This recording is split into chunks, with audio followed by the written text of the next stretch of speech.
Welcome back to Flagstone Trail, where we're going through Robert Greene's 48 Laws of Power. That's right. And today we're going to be talking about Law 23. Very exciting. Concentrate your forces. And we're going to be focusing on how you can use it to, get ahead at work and in life in general. Yeah, I think it's really fascinating how this law, written so long ago, still applies today. I know, it's crazy. Especially in a world with so many distractions, Right. It's like everyone's trying to be everywhere at once. And that's right. that's kind of what this law is warning against. Absolutely. Instead of spreading ourselves thin, how do we actually harness this concentration?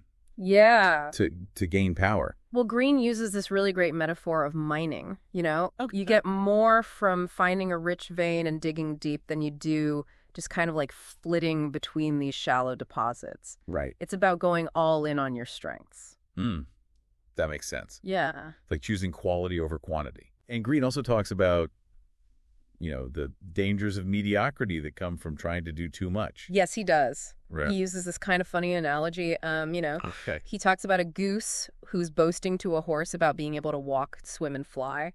Right. But the horse who can only stay on land points out that the goose doesn't really excel in any of those areas. Doesn't do any of them very well. Right, exactly. So it's kind of a reminder that Well, trying to be a jack of all trades can hold you back. Absolutely. So are there any examples of this in history of what not to do when leaders fail to concentrate their forces? Oh, yeah. History is full of cautionary tales. Of course. The source material highlights the fall of the Kingdom of Wu in 6th century BC China.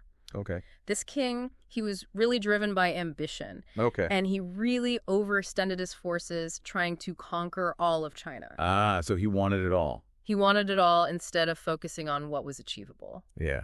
And his chief minister, a guy named Wu Zisiu, warned him about this. He saw it coming. He saw the writing on the wall. He actually sent his own son away for safety because he knew that they were vulnerable. Wow. Tragically, though, the king ignored these warnings. Oh, no. And Wu Zisiu ended up committing suicide. Oh, that's awful. It seems like a classic case of, Yeah. ambition clouding your judgment. Absolutely. So what happened to the kingdom after that? Well, just as the minister had predicted, Ah. they were invaded and conquered by the state of Yu. They were wide open. And the king, overcome with despair, took his own life. Oh, wow. So spreading your forces thin Yeah, leads to weakness and collapse. that's right. It's a powerful lesson from history. Yeah. But are there any examples of those who did concentrate their forces effectively? Oh, yeah, for sure. Okay. The source material mentions the Rothschild banking family. Right. The Rothschilds. Yeah, they're a fantastic example. Okay. They actually started in the Frankfurt ghetto, a place of limitations. Wow. But they used that to their advantage and became a really tightly knit unit. They had to. So what's interesting is that Mayor Amschel Rothschild, who was the founder of the dynasty, Right. only trusted relatives with his business Yeah. and chose to work exclusively with the very powerful Thurn and Tax's family. Interesting. I mean, that just seems like a very deliberate strategy of concentrating his forces. Absolutely. It ensured loyalty and control. Yeah. Those were critical factors in their success. Yeah. I mean, talk about keeping it in the family. For sure. So as they expanded across Europe, Yeah. each Rothschild's son was placed in a major financial hub. They had a system. They did. But even with this geographic spread, they maintained a remarkable sense of unity. Right.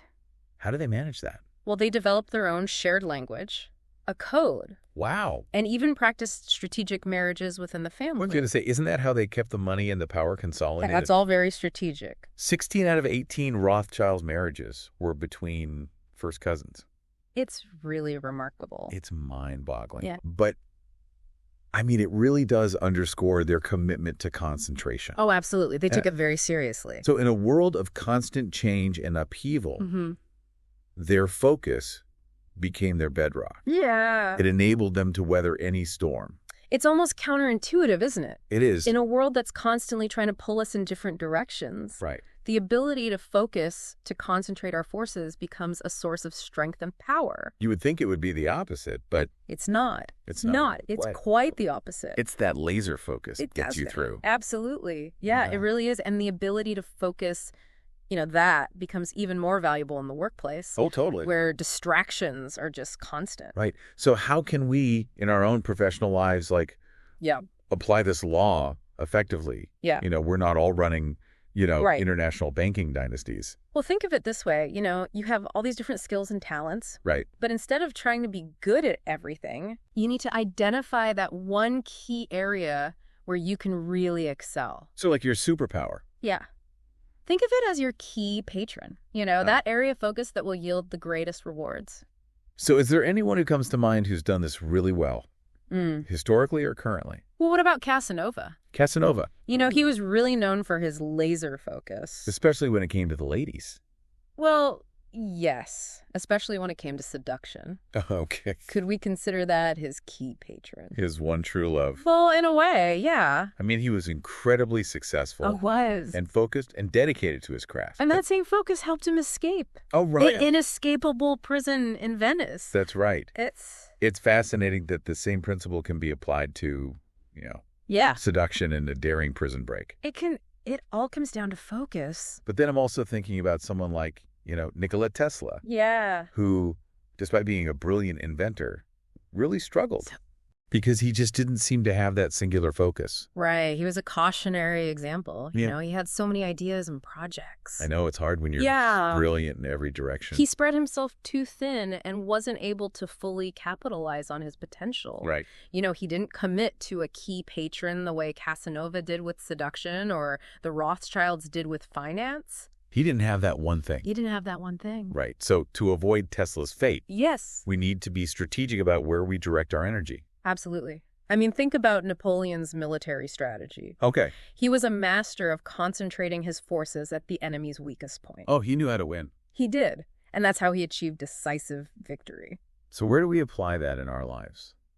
I mean, is that think about it. Finding that one weakness and just hammering on it? Yeah. I mean, in your own life, what's the weakest point in a project you're working on or a goal you're trying to achieve? Right. Focus your energy there and just see what happens. That also makes me think about navigating the workplace. Yeah. Because sometimes it feels like a game of figuring out who holds the real power. Oh. The true director, as Greene calls it.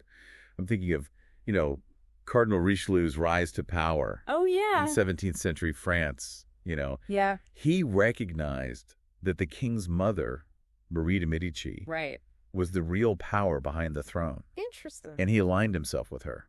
Wow, he was a master strategist. He was. He understood the dynamics of power. He knew where to go. He knew that to achieve his goals, he needed to focus his efforts on cultivating that relationship. With the person who really had the reins. Precisely. So if we bring this back to the workplace, how do we identify who that true director is? It takes careful observation. Like a detective. Yeah, you need a deep understanding of the organizational dynamics. Right. It's about looking beyond titles and hierarchies to understand the real flow of influence. Okay, so who are the people that others defer to, whose opinions carry the most weight? Exactly. It's not just about focusing your own energy. So it's about knowing. It's also about understanding where to direct it. Where to direct that energy for maximum impact. So it's two sides of the same coin. It is. So if we think about Casanova and the Rothschilds and Richelieu, yeah, I mean, they all understood the importance of focus and strategy. They did. They all had their key patrons and their true directors. They did. But how do we translate that into actionable steps? Right. For someone listening right now. Well, it can feel overwhelming, Yeah, especially in today's fast-paced work environment. It's so crazy. Where do we even begin? Yeah, where do we start? It starts with understanding your strengths and weaknesses. Right. What are you truly good at? What are you passionate about? Yeah, once you have a clear understanding of your own capabilities, Okay. then you can start looking for those key patron areas where you can excel. So it's about self-awareness and then finding those opportunities where you can really shine. Exactly. And then it's about applying laser focus to those opportunities. Really going all in. Yeah, and don't be afraid to say no to projects or tasks that distract you from your main goal. That's easier said than done. It is. Especially when you're bombarded with requests and expectations. I know, but it's about being strategic, Okay. And framing your refusals in a positive light. So how do you do that? Instead of saying, I can't do that, right, explain that you're focusing your energy on a particular project that aligns with your strengths and the company's goals. So you're basically saying, I'm too busy being awesome. Well, you can phrase it more diplomatically than that. Okay. But yeah, the idea is to be clear about your priorities. Right. And communicate them effectively. So it's not just about saying no.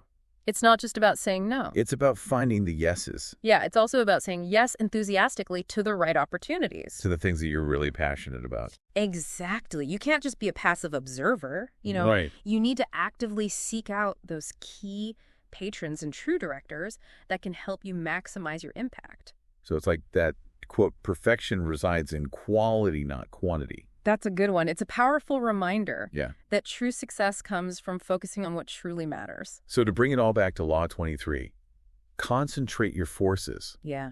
It's not just about working hard. It's about working smart. It's about working smart. Yeah. It's about being strategic with your time, Your energy. your focus. To achieve the greatest results. Yeah. It's about becoming like an arrow, Ooh, I like that. hitting its target with laser focus. Choosing your battles wisely, directing your energy strategically, and avoiding the trap of spreading yourself too thin. I love that. Yeah. And that's it for today's Flagstone Trail discussion. Yeah. We appreciate your listenership.